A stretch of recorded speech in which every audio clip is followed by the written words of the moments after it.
Nesta lição, estudaremos os capítulos 37 e 47 do livro do profeta Ezequiel. Faremos uma síntese dos principais avivamentos ocorridos desde o século XV. O nosso objetivo é enfatizar a importância de um avivamento e a responsabilidade das gerações posteriores de conservá-lo.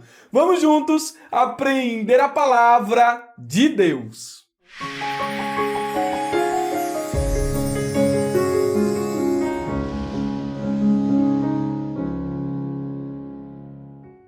Meus irmãos, quero cumprimentá-los com a paz do Senhor Jesus. Eu sou o presbítero e professor Murilo Alencar e é com muita alegria que damos início a mais uma pré-aula da Escola Bíblica Dominical, onde comentaremos a revista de adultos, publicada pela CPAD. Hoje, o alvo de nosso estudo é a lição de número 8, datada do dia 19 de fevereiro de 2023, cujo título é O Avivamento Espiritual no Mundo.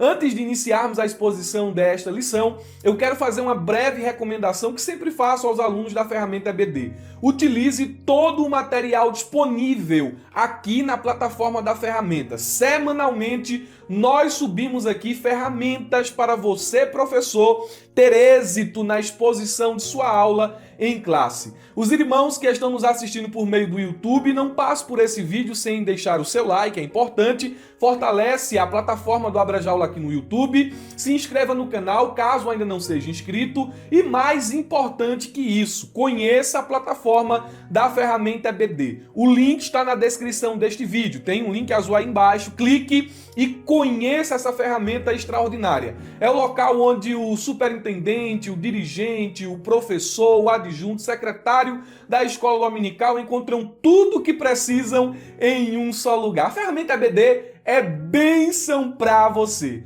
Vamos à exposição de nossa lição. O texto áureo nos diz o seguinte: E mediu mais 1000, e era um ribeiro que eu não podia atravessar, porque as águas eram profundas, águas que se deviam passar a nado, ribeiro pelo qual não se podia passar. Ezequiel, capítulo de número 47, versículo de número 5. Esse texto ele está inserido dentro de um contexto maior, onde o profeta Ezequiel passa a profetizar a restauração espiritual e nacional do povo de Israel. Essas profecias de Ezequiel têm caráter escatológico. Muitas delas apontam para uma dispensação final que o povo de Deus, juntamente com a nação de Israel, experimentará. Na versão NVI, esse mesmo texto diz o seguinte: mediu mais 500. Mas agora era um rio que eu não conseguia atravessar. E aqui nós tomamos detalhes da visão que Ezequiel está tendo. Ele está vendo um rio, e às vezes a palavra rio é tida como sinônimo de ribeiro. E ele vai mostrar que esse rio ele percorria toda uma região geográfica. E à medida que o rio ia se distanciando de sua nascente, de sua fonte, ele ia aumentando em profundidade. Isso é um mistério que nós não conseguimos explicar. O texto diz o seguinte: porque a água havia aumentado e era tão profunda que só se podia atravessar a nado. Era um rio que não se podia atravessar andando. Então veja que dentro dessa experiência profética, Ezequiel ele molhou os pés, ele molhou os tornozelos, ele molhou os joelhos, ele molhou a lombar. Ele chegou a um ponto de perceber que os pés já não tocavam mais ao chão. E ele chega a essa conclusão: não dá para atravessar o rio andando. A partir desse ponto geográfico aqui, tem que nadar. As águas são profundas. Na versão NTLH, o texto diz: finalmente mediu mais 500 metros. E o rio era tão fundo que não se podia atravessar. Era fundo demais para ser atravessado, a não ser a nado. Olha, a partir desse ponto aqui, tem que nadar. E Ezequiel, ele recebe essa visão, diga-se de passagem mais uma vez, escatológica, de uma corrente de águas. Preste atenção, nasceu como uma corrente e Ezequiel percebe que essa corrente ela vai se avultando, ela segue o seu fluxo até desaguar em um determinado lugar, e ele percebe que à medida que ele vai caminhando ali, a medição que o anjo vai medindo, ele percebe que as águas vão ficando mais profundas. Ele viu que esta nascente, este rio, ele nascia no templo, passava pelo altar, pela parede sul da porta que olha para o oriente. Então o rio tinha um destino, ele tinha um itinerário, mas primeiro ele tinha uma fonte, nascia no templo do Senhor, templo este que nós classificamos como o templo do milênio. O rio que Ezequiel vê sair deste templo atravessa a região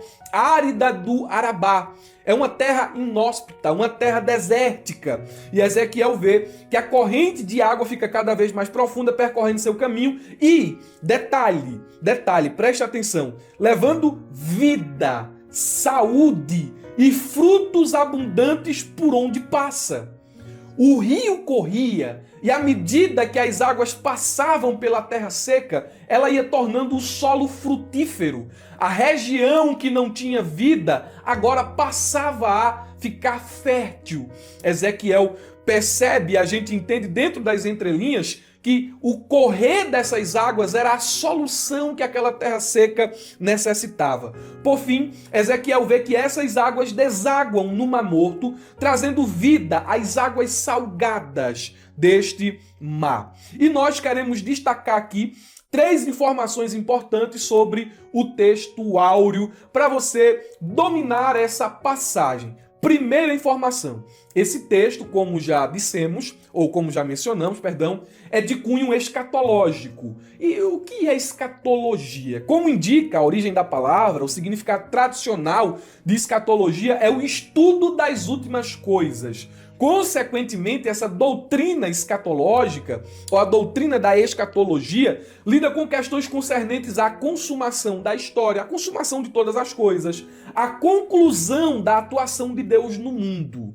Então, o texto de Ezequiel 47, ele é de cunho escatológico e tem o seu cumprimento dentro da escatologia das Assembleias de Deus, reservada à dispensação do milênio. Então nós vamos encerrar essa dispensação atual que vivemos. Essa dispensação ela se encerra com a volta de Jesus e o milênio ele é instaurado com o seu retorno. Jesus vem no arrebatamento buscar a sua igreja, depois da segunda vinda todo olho verá. Ele vai julgar as nações. Você conhece bem de escatologia, você sabe o que eu estou falando aqui. Ele vai julgar as nações e vai instaurar o seu reino milenial aqui na terra. A segunda informação importante concernente ao texto áureo é quanto à sua interpretação. Preste atenção no que vou lhe dizer agora.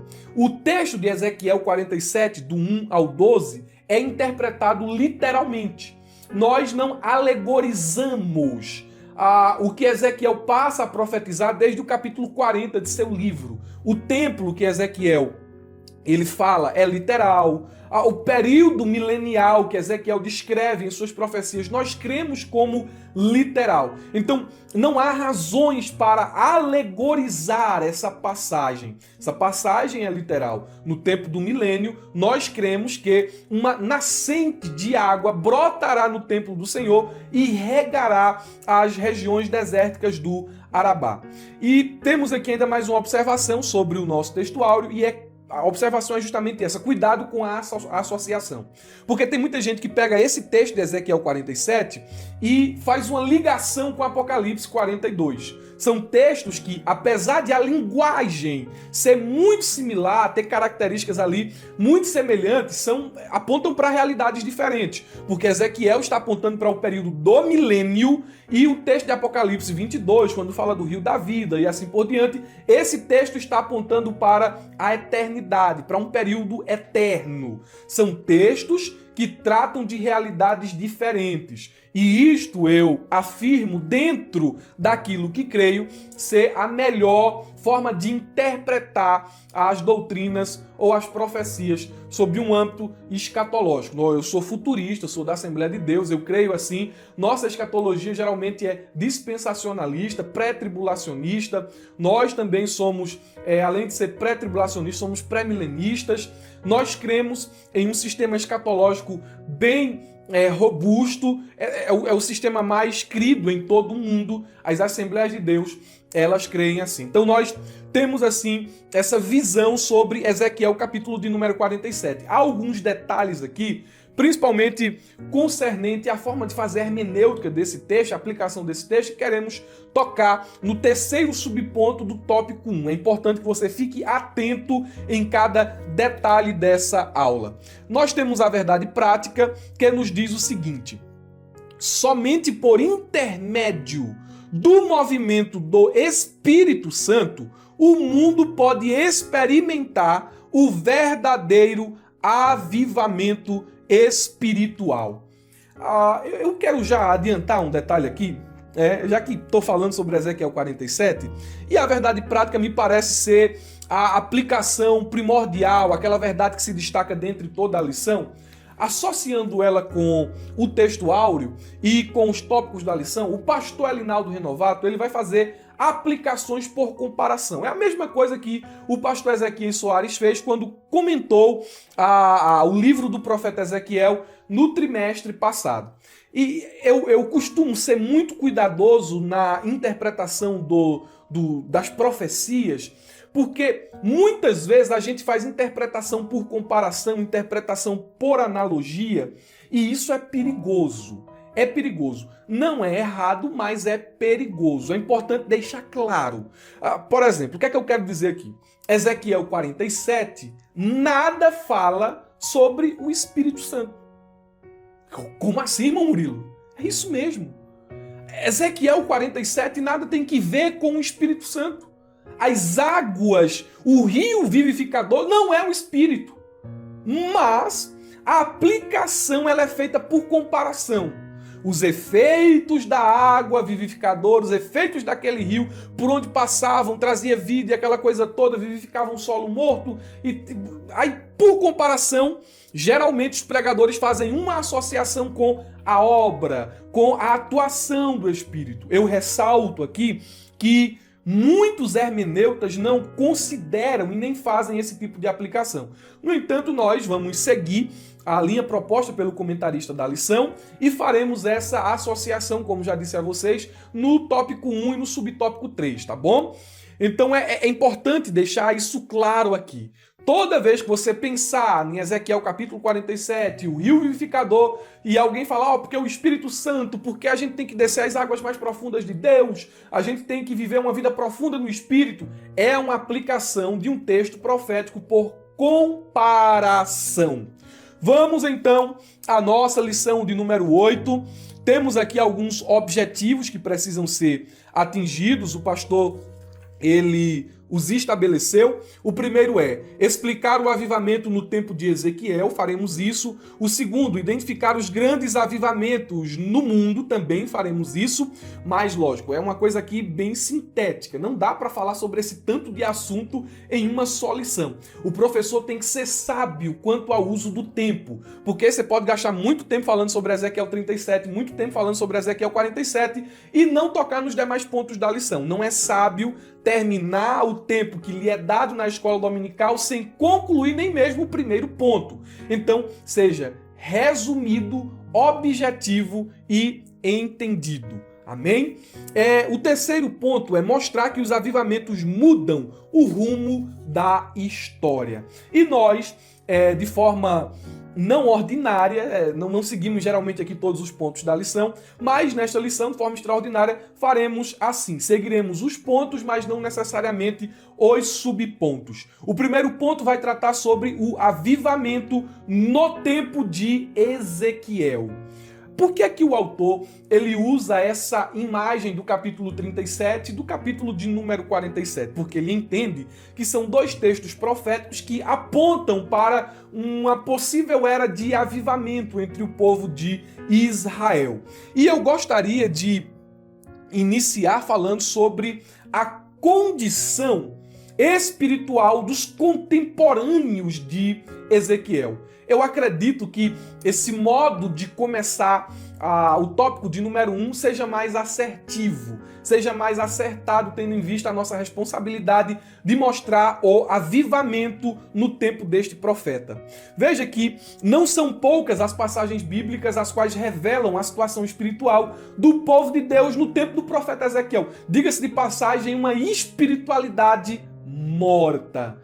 Eles viviam em uma miséria no que se tange à espiritualidade, viviam no pecado, estavam mortos. A Bíblia descreve a condição espiritual dessas pessoas e suas subdivisões, seja o povo em geral, seja os sacerdotes, sejam os líderes, os cargos de autoridade, aí por diante. Primeiro, veja a situação espiritual do povo. O povo não valorizava os profetas, bem como vivia em constante espírito de rebelião. O profeta Jeremias, contemporâneo de Ezequiel, faz questão de nos mostrar isso. No capítulo 44 de seu livro, versículo 4 e 5, diz o seguinte: repetidamente enviei meus servos, os profetas, para lhes dizer, não façam essas coisas terríveis que eu tanto detesto. Mas eles não deram ouvidos, nem abandonaram sua perversidade e continuaram a queimar incenso para esses deuses. Então a condição do povo aqui era uma condição de apostasia. Deus enviava um profeta, mas eles não faziam caso do profeta. Eles rejeitavam o profeta, eles zombavam do profeta e algumas vezes eles matavam os profetas. Tanto que quando Ezequiel profetiza para esse povo, Ezequiel transmite o pensamento de Deus a respeito deles. Ezequiel 12 e 2, a Bíblia diz: filho do homem, você vive no meio de uma nação rebelde. Esse povo aí é rebelde, está em constante espírito de rebelião. E o texto diz mais: eles têm olhos para ver, mas não veem. E eles têm ouvidos para ouvir, mas não ouvem. Pois são uma nação rebelde. Eles não ouvem porque não entendem? Não, eles não ouvem porque não querem. Eles não fazem, eles não obedecem porque não compreenderam a mensagem. Não, eles não querem, eles são rebeldes. Esse é o espírito do povo. Depois nós tomamos nota que os sacerdotes apostataram também. Não é só uma questão de miséria espiritual vivida pela nação, mas a liderança que tinha como finalidade trazer o povo para a lei, trazer o povo para Deus, também havia apostatado. Olha o que Ezequiel diz, 22 e 26 de seu livro: seus sacerdotes cometem violência contra minha lei, meu Deus, e profanam minhas ofertas sagradas, não fazem distinção entre o sagrado e o comum, ensinam que não existe nenhuma diferença entre puro e impuro. Então os sacerdotes perderam o discernimento porque abandonaram a palavra. Nós temos aqui nota que os reis, os príncipes e os anciãos se corromperam também. Ezequiel, capítulo 22 e 27, diz o seguinte: seus líderes, e aqui eu incluo todos esses títulos que citei, reis, príncipes, anciões, e aí por diante, seus líderes são como lobos, que despedaçam as vítimas, destroem a vida das pessoas por dinheiro, corrupção, amor ao material. Os profetas se casaram com a mentira. Olha o que o profeta Ezequiel diz, 22 e 28, seus profetas disfarçam esses feitos, enganando o povo com visões falsas e adivinhações mentirosas. Dizem, assim diz o Senhor soberano, quando o Senhor não falou nada. É por isso que no capítulo 8 ele vai mostrar que dentro do templo tinha a imagem de Azerá. Dentro do templo tinha recâmaras secretas onde o povo no escuro adorava os animais. As mulheres choravam por Tamos dentro do templo. Ou nos arredores do templo não se havia temor, não se havia menção do Deus poderoso. Era a condição espiritual do povo. Veja a conclusão de Deus. Versículo 30 e 31 do capítulo 22. Procurei entre eles um homem que erguesse o muro e se pusesse na brecha diante de mim em favor da terra, para que eu não a destruísse, mas não encontrei nenhum só. Por isso derramarei a minha ira sobre eles e os consumirei com grande furor. Sofrerão as consequências de tudo que eles fizeram. Palavra do Senhor soberano. O que aconteceu? Deus permitiu que o exército babilônico derrubasse os muros de Jerusalém, destruísse o templo, queimasse a cidade e levasse o povo cativo. A condição espiritual do povo era miserável. Agora, sua condição social, sua condição cultural também era miserável.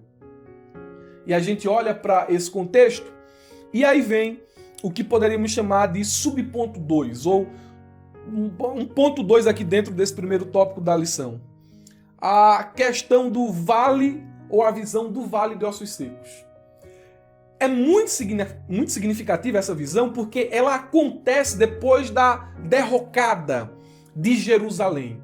Ela acontece depois que o povo está exilado lá em Babilônia. Alguns cronologistas bíblicos dizem que Ezequiel recebeu essa visão no ano 580 a.C., fazendo parte de uma sequência de profecias após a queda de Jerusalém, cerca de 13 anos após o início de seu ministério profético.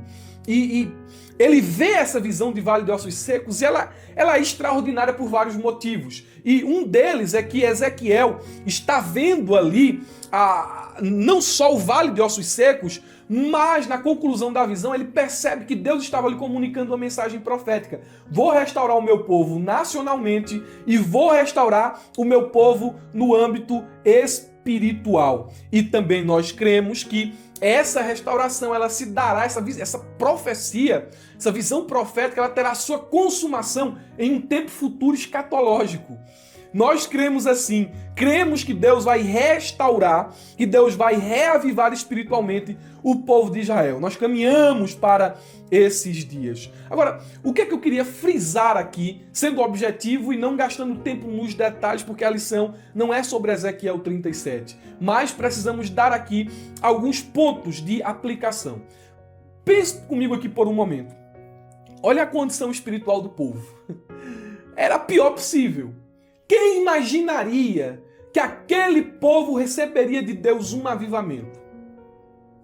O primeiro ponto que eu quero enfatizar aqui como aplicação é que o avivamento ele acontece onde não imaginamos. Ezequiel estava vendo um vale de ossos secos. Deus estava vendo um exército poderoso, em pé e cheio de vida. Às vezes a gente olha para a nossa igreja local, ou para algumas congregações, ou para alguns lugares, e a gente só vê osso seco. E Deus, na realidade, está vendo um exército poderoso ficando de pé. O avivamento ele é imprescindível, ele acontece onde não imaginamos. Segundo, o avivamento acontece pelo poder de Deus, por intermédio de um homem ou de uma mulher que o sirva com fidelidade. Filho do homem, poderão reviver esses ossos, Senhor? Eu não tenho força. Eu também não sei, mas eu sei que tu sabe.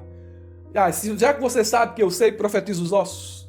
Aí você vai saber também o que eu sei. É como é, Senhor? Profetiza para o osso seco. Prega para o osso seco.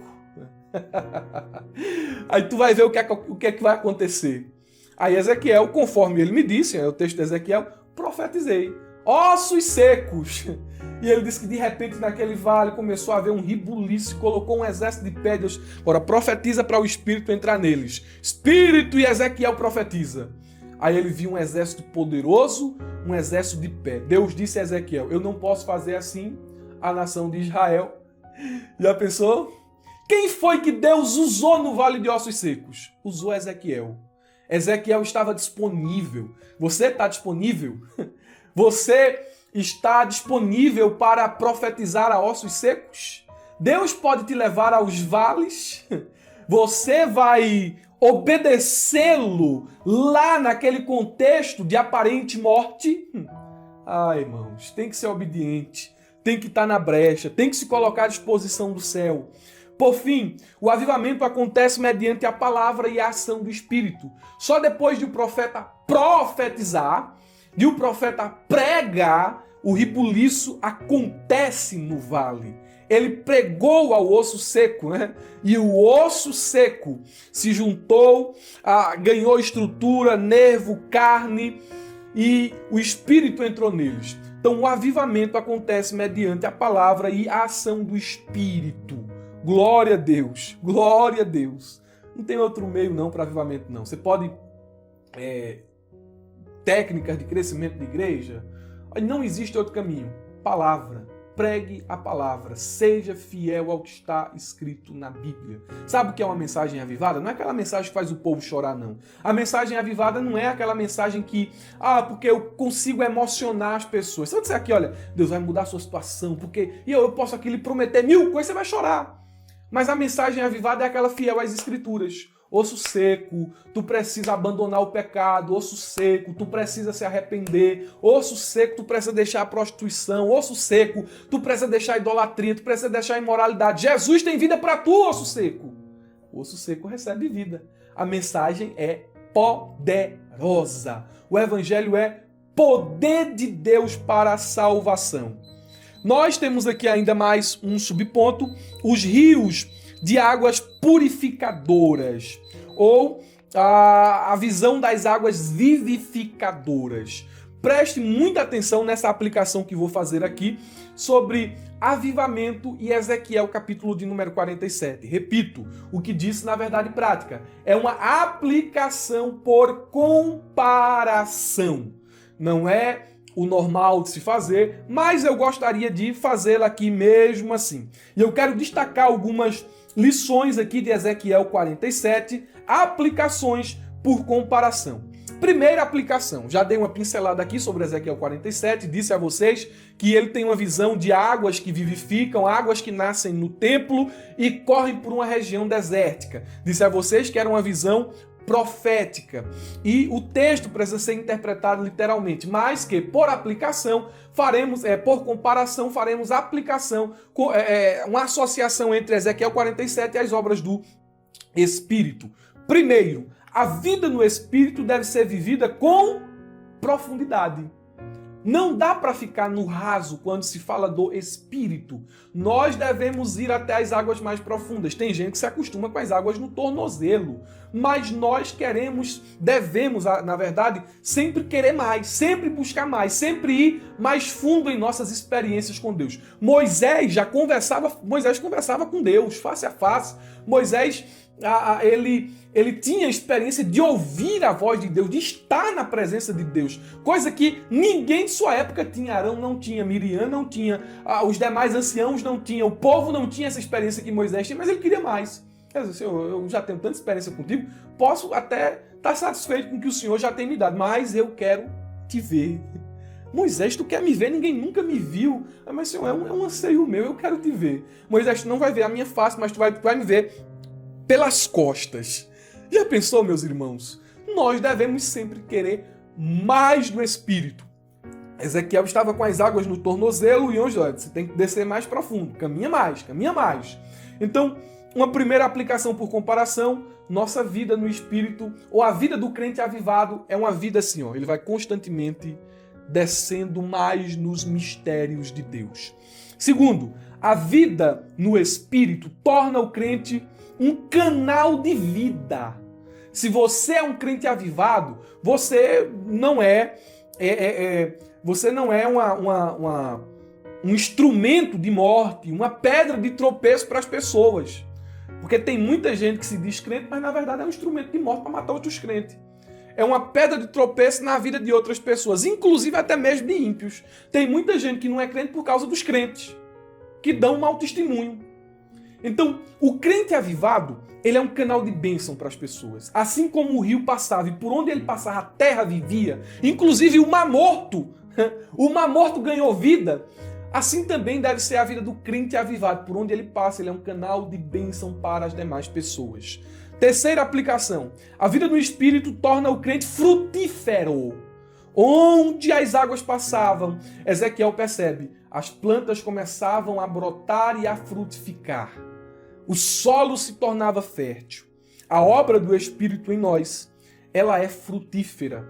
O Espírito gera em nós, primeiro, fruto para a salvação. Lucas capítulo de número 3, versículo 8. Deem frutos que mostrem o arrependimento e não comecem a dizer a si mesmos, mas Abraão é nosso pai, pois eu lhes digo que destas pedras Deus pode fazer surgir filhos a Abraão. A questão aqui é frutos. Você tem o Espírito, se você é avivado, você tem fruto para a salvação.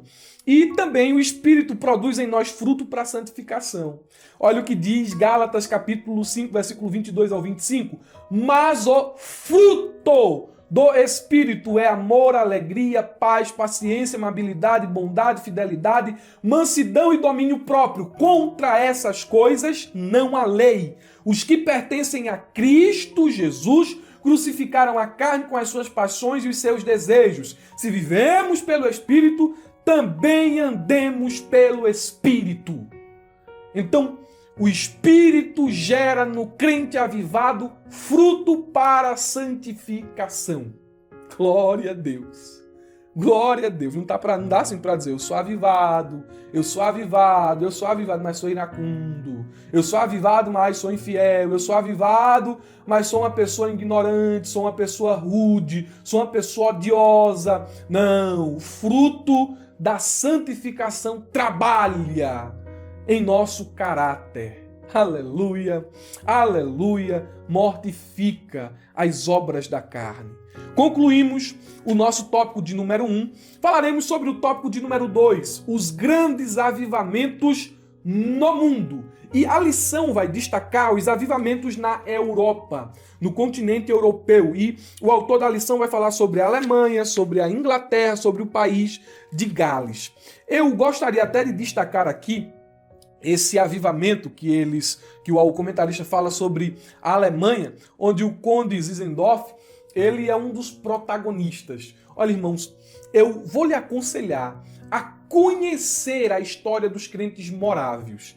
Tem muito testemunho lindo envolvendo esses crentes. Inclusive, John Wesley, ele se converte de verdade, mesmo após se dizer cristão, né? Ele entende que sua conversão verdadeira se deu a partir de uma experiência que ele teve com os morávios. É incrível. Leia a biografia do Zinzendorf, mas também conheça os muitos testemunhos sobre os morávios. Inclusive, eu falei aqui de dois jovens morávios que se entregaram, se venderam como escravos para serem missionários em uma terra distante, em uma terra de um senhor de escravos.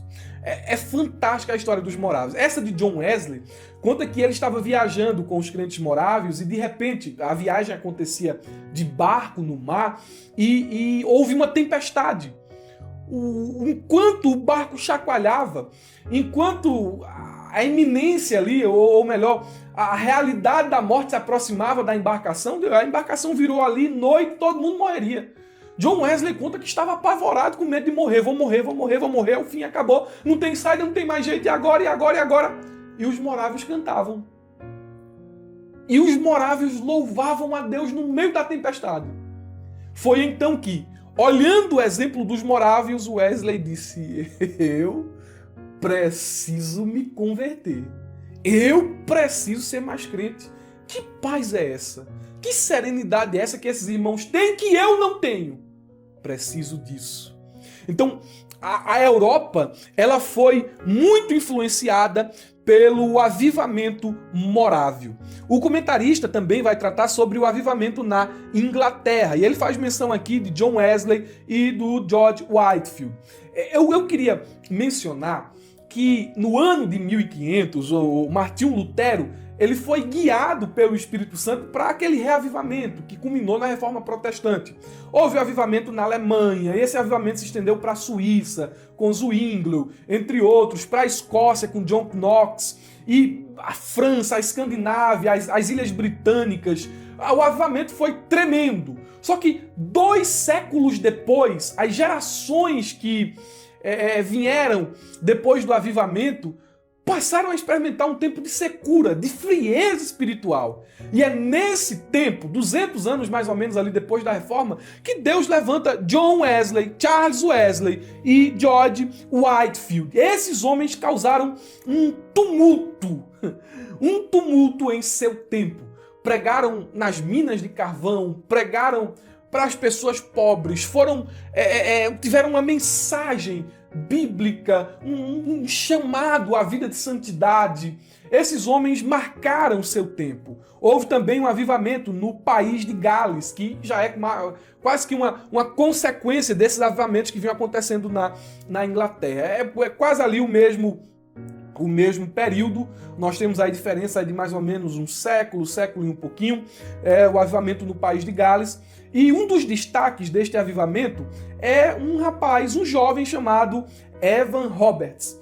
E eu trouxe aqui no subsídio algumas informações que vocês certamente vão gostar. Não vou lê-las aqui, não é o nosso propósito aqui ser detalhista nos fatos, mas o país de Gales, na época aqui de Evan Roberts, ele era menor do que o estado de Sergipe.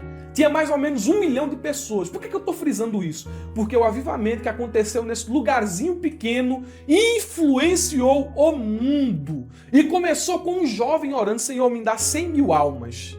Converte, Senhor, para ti 100 mil almas. Deus usou esse rapaz, usou seus amigos para trazer um despertamento. E dentro desse despertamento do país de Gales, eles tinham alguns pontos ali que se sobressaíam. Confissão aberta de qualquer pecado não confessado. Então ninguém aqui vai ter pecado escondido diante de Deus. Era uma orientação que, para se experimentar o avivamento, uma vida na plenitude do Espírito, primeiro eles deveriam confessar os pecados. Depois deveriam abandonar qualquer ato duvidoso. Por fim, ou melhor, em terceiro lugar, havia uma necessidade de obedecer prontamente tudo que o Espírito Santo ordenasse. Por fim, uma confissão de Cristo abertamente. Eram alguns pontos ali que se tornaram basilares para o avivamento no país de Gales. Se fôssemos fazer um resumo de todos os avivamentos desde o século XV, ou pelo menos dos principais, nós poderíamos citar aqui os 6 despertamentos. O primeiro despertamento,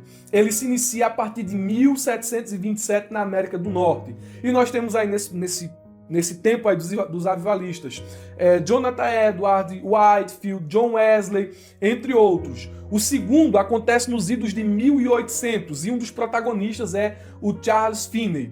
Nós temos também o Renascimento. Esse despertamento ele acontece na América do Norte em meados de 1830 e também nos países da Índia. Nós temos aqui outro despertamento que aconteceu em 1857 no Canadá e se espalhou pelo mundo, principalmente na América e na Austrália. E nós temos aqui alguns nomes ligados a esse despertamento, como o Dwight Lynd Moody, o Charles Spurgeon e o Hudson Taylor. Nós temos o novo Renascimento, é um quinto despertamento que acontece entre 1880 e 1903.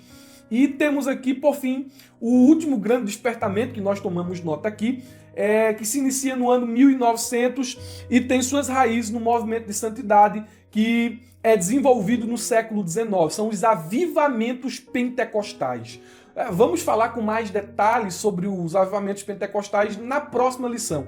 E é por esse motivo que eu não vou gastar tempo hoje aqui falando sobre as raízes do avivamento pentecostal, com o Parham, com o Seymour, entre outros, porque falaremos na próxima lição. O terceiro ponto aqui de nossa aula nos diz: os avivamentos mudam a história. E o subponto 1, ele vai falar sobre os impactos no mundo. Quais são os impactos de um avivamento? Pensa comigo aqui no avivamento que aconteceu no período de Ezequias, no período de Josias, avivamentos no Antigo Testamento. O avivamento que aconteceu no tempo de Esdras. O que a Bíblia descreve a respeito desses avivamentos? Retorno às Escrituras, quebrantamento, temor de Deus, busca da santidade, a mudança na vida espiritual do povo.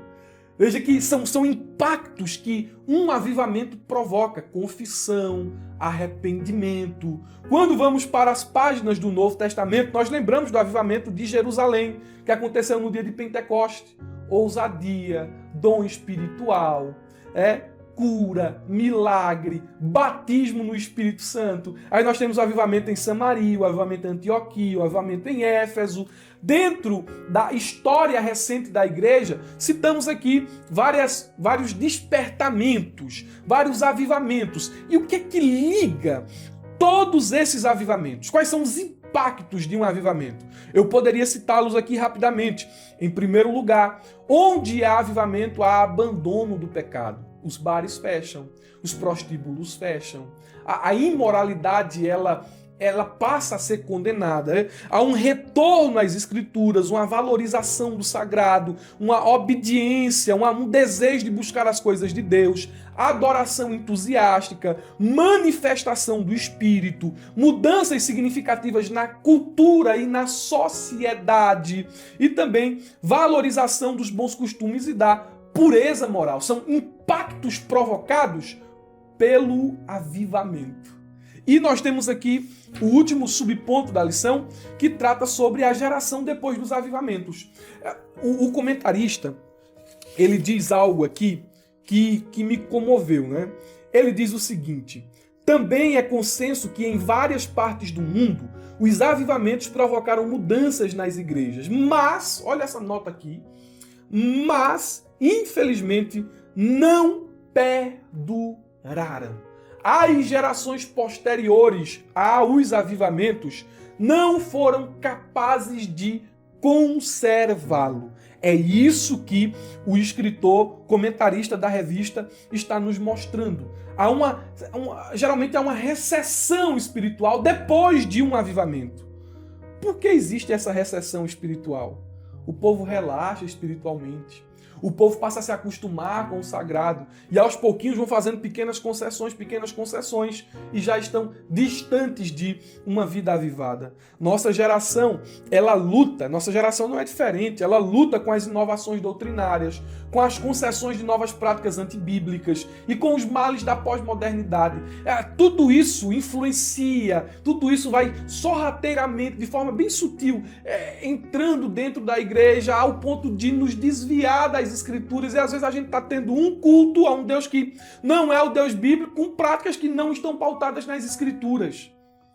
Devemos tomar muito cuidado, porque a gente corre o perigo real, e já estamos vivendo isso, de uma recessão espiritual. Nossa geração tem a responsabilidade, presta atenção, de conservar o avivamento, principalmente dentro do âmbito das Assembleias de Deus.